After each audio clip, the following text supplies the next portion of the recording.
अंगने में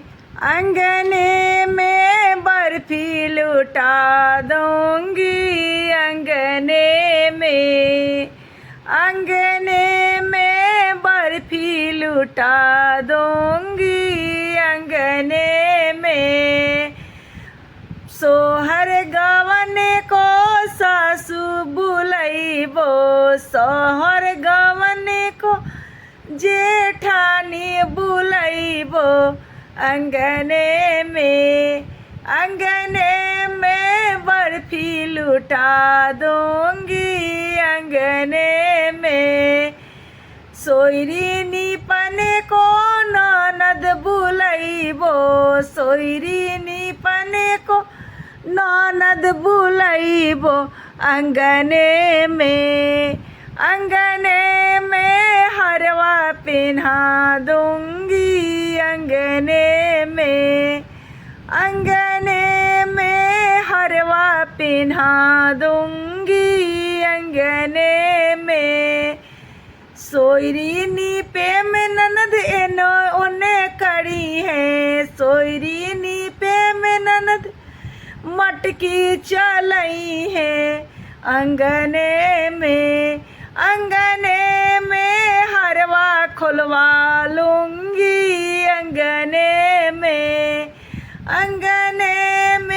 बर्फी लुटा दूंगी। अंगने में काजर परने को ननद बुलैबो। काजर परने को ननद बुलैबो। अंगने में कंगन पहना दूंगी। अंगने में कंगन पहना दूंगी। अंगने में काजर पारे में ननद एने ओने कड़ी हने। काजर करे में ननद एने ओने कड़ी है। अंगने में कंगन खोला लूंगी। अंगने में बतासा लुटा दूंगी। अंगने में हमारा वीडियो में चैनल में बहुत सभी यूट्यूब फैमिली के प्रणाम करतानी और बहुत स्वागत बा। हम विभा भोजपुरिया रउआ सबन से ही हम कहतानी कि हमार थोड़ा सा वीडियो के रउआ लोग सपोर्ट करी आ एगो लाइक कर दी। पूरा वीडियो देखी कि हमार मन पढ़ी तो हम और ही वीडियो आगे बनाए, ना तो ऐसे हमार हौसले गिर जाला, ना बना पावनी।